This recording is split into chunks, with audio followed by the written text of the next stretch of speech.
When the old programming becomes obsolete. Hello, and welcome to my YouTube channel. My name is Jameelah, and I am a master manifester, and I'm sure you are too because you are consuming content like this. The name of this channel is Holistic Manifesting because I believe in a whole body, whole mind, and whole being experience when it comes to manifesting these amazing lives that we're choosing. What I'm discussing in this video is when you have new programming, your old programming becomes obsolete. And what I mean by that is think of the metaphor of like a computer system. I know I'm always going there with my current and background in tech. When you're using that system and you decide, okay, today I want to put a new program on there. Say you were using Windows XP, for any of my people that are familiar with Windows XP. And you're like, okay, it's time for us to upgrade to Windows Vista, which nobody liked, but for these purposes. Oh, let's go one further. Let's go to Windows 10. Let's just, leave Windows Vista out. Windows 11. How about that? So, what's so funny? This is just a metaphor, but my daughters hate Windows 11.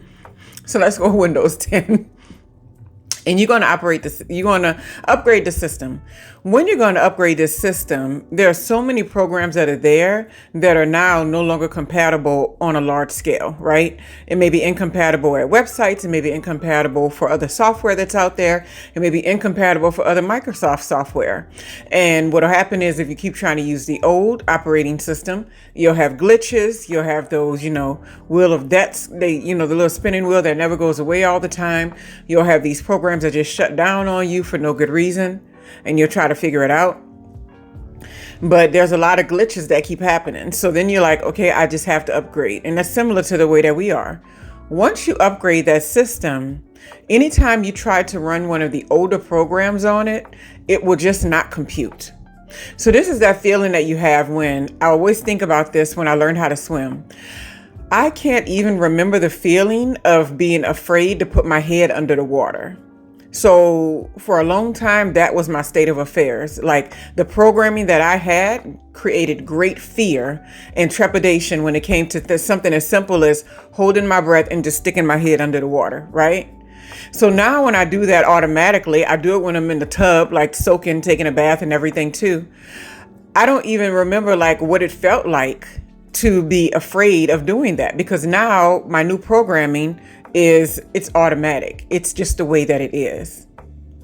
And I also think about when I was at different times in my life where I had like this real scarce mindset when it came to like finances and how I was telling my daughter something when they were really young.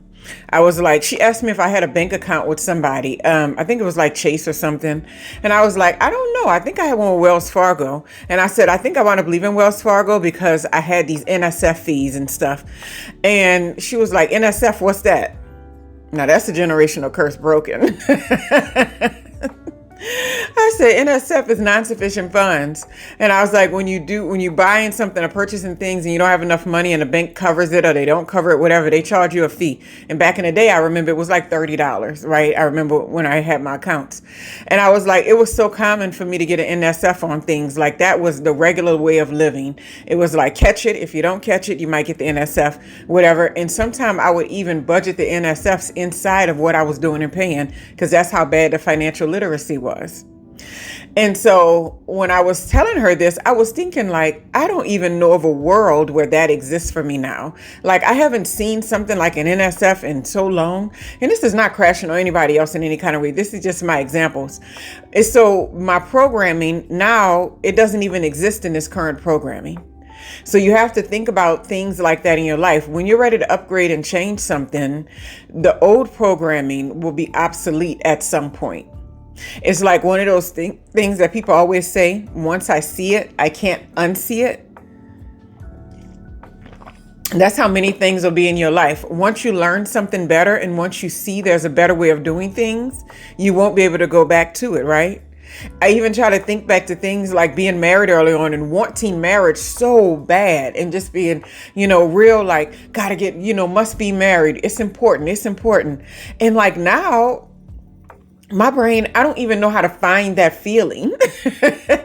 And it's not even, and I'm very indifferent towards the institution in a lot of ways. I don't even know how to find the feeling, but I always try to think of what was that in me that needed to have that wanted, and I never can tap back into it. And the reason why is because I have a new program. It's overwritten.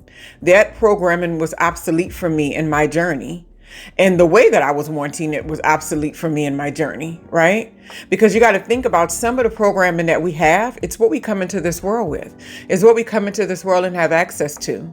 Our parents were this way. Their parents were that way. All the women in your family were this way.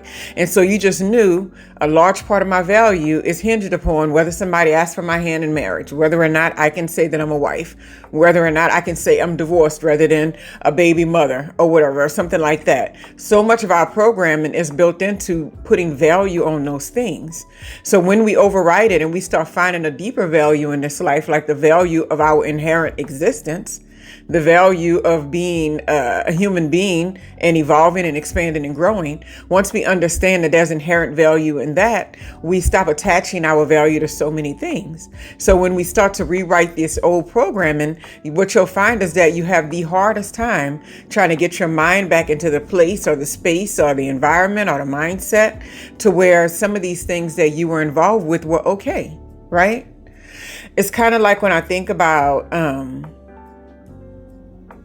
not having kids or something like that, or when I see, okay, so this is another one. My mind is so programmed to think about children and to think about what they need and to think about what's next and to think about what, how my life is affected by what they need and what's affected by them. I was in a parent conference meeting this morning and I was listening to my daughter pick all of her classes and go for this IB diploma, which is high level, and she knows way more about it than me. This is the youngest one, and she's very clear about what she wants. She's taken fume maker classes, she's taken more instrument classes, and she's taken more advanced math. And it's just like I'm listening and thinking, like, my programming of having a life that did not include that is gone. You know what I mean? It's like it's completely gone. And I'm a person that went through my whole entire 20s without kids. So I already know I've lived the free, the travel, the fun, the blah, blah, blah life without any kids whatsoever. But the idea now is that I don't even know the world where I'm not interested in those things and what they have going on and how what they're accomplishing, what they're creating, what they're doing, how they're expanding. And so when I listen to people and they talk like, oh, if I could go back, I would never have kids. I was like, I don't even know a world where that exists, because my programming has been completely overwritten with, this is what I've chosen, this is my life, and this is how I'm co-creating in this existence. When it comes to so many things, say even like if it was your career or a job or something like that, I used to work the funkiest little jobs because I never took like work seriously, right? I never took work seriously when I was younger. And so I always had the funkiest little jobs. I used to work at a payday loan place. I used to work at a siding place where they would call people and see if they wanted to get siding on their house and replace, with the stucco or the wood or something like that. Like I had all these kind of little jobs, and like my mindset now was like, I wouldn't even know what to do sitting at one of these jobs or one of these types of places where people are telling me that I got to take a lunch or a break for 15 minutes. And that I can only do this and I can't be more than 2 minutes late. That's the first job I got when I moved to Dallas, working at Singular Wireless, which no longer exists now. Now it's like AT&T. And I remember you had to be on the phones before 2 minutes would pass. And I remember rushing and running in heels and stuff like that, trying to get to those phones so that I wouldn't be marked late. I don't even understand the mindset that wanted to do that. Like, I'm so far gone past the point of letting somebody have me running and being nervous and afraid like that. It's not even funny. So when these things happen, just realize that there's no way to turn back. So that's why I realize when I meet people, I'm around people sometime, and there are certain things that they're turning a blind eye to, or things that they don't want to learn, or ways that they don't want to advance. And most of it is because they know once they learn a new way, once they learn the full understanding and the full-fledged power of the human being and human experience, then they won't be able to go back to a codependent one. They won't be able to go back to an existence to where they didn't believe in aspects of themselves, where they were, bogged down with fear. And then once that happens, then you have to put the action forward. You have to start doing the work. You have to start, getting out of lazy mode and saying, well, now that I know I can create this, I have to go ahead and create it, right? So sometimes we think when we're around people that we're bothering them because all these other reasons and stuff. Sometimes it's just because your programming has been changed and they know what it takes to do certain things. They don't want to overwrite that programming. They want to keep the same programming that they're operating in. And so you'll find that it's really hard to go back. It's really hard to back in the tech world. Like when I was working in IT support, it was called backwards compatible, right? Many of us don't know how to be backwards compatible. Like if we were propositioned with the same person that said we married 15 years ago or 10 years ago, whatever it is, or the same person that we dated, or the same person that we were in a relationship with, and then that person's in our face now, the only thing for most of us is going to be that we're not backwards compatible. And it's not saying anything is wrong with them. It's not saying that they're less than or something like that. It's just that you don't know how to get into the mindset and the space to say, this person would be valuable or would be an asset to my life today. That's why I always have such a trouble time when my daughter asks me, who would you say was the love of your life, or somebody that's the love of my life? I'm like, I don't know. I've been growing and changing and expanding every year of my life. I don't know. Like, love of my life. I'm like, who was I most foolish for when I was younger? It's like that's a whole different story. But I was like, okay, well, I can think of this one person, right? There was something about them that I really, really just, dove into. But if that person was standing in front of my space today, and they were who they were when I knew them at that particular time, we would not be backwards compatible in any kind of way, right? I wouldn't think we would be on the same frequency. And so there's nothing wrong with that. It's just that when she's asking me that, I have to get myself in the mode of like historical information. I have to go through the archives and say, what are those archived feelings too? Because the feelings are also attached to the old things. And I'm like, okay, so at the time I remember feeling head over heels for this person in this time and space, blah, blah, blah. And so that's how I got to do it. But it's like, if I'm thinking right now, like, oh, the one who got away, it doesn't exist, because every connection, every relationship, every friendship, every interaction that I've ever had, it was there for the time it was supposed to be there. If it's still there, then it still serves an important purpose. But if it's not, that means it kind of withered away out of my life and my space. And that's perfectly okay. And you'll find that you're not backwards compatible with a lot of things. Eating certain ways, that's huge. Like, I don't know, I can't just stop at a random fast food place and just like, let me get a burger and meal, blah, blah, blah, for lunch and fries and a Sprite. Like, I have not eaten that way since I don't even remember when. Like, maybe when my daughters were very little. I mean, I don't even remember. It's been a very, very long time. And so like the programming that was just so comfortable with stopping at Burger King and saying, give me a number, blah, blah, blah, with fries and a drink and all that, is long gone. Like, it's not a part of my mindset.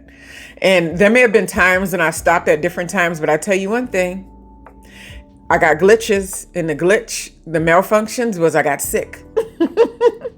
I felt real nauseated. I mean, it didn't bode well with my system, and it's because I was trying to go against the current programming.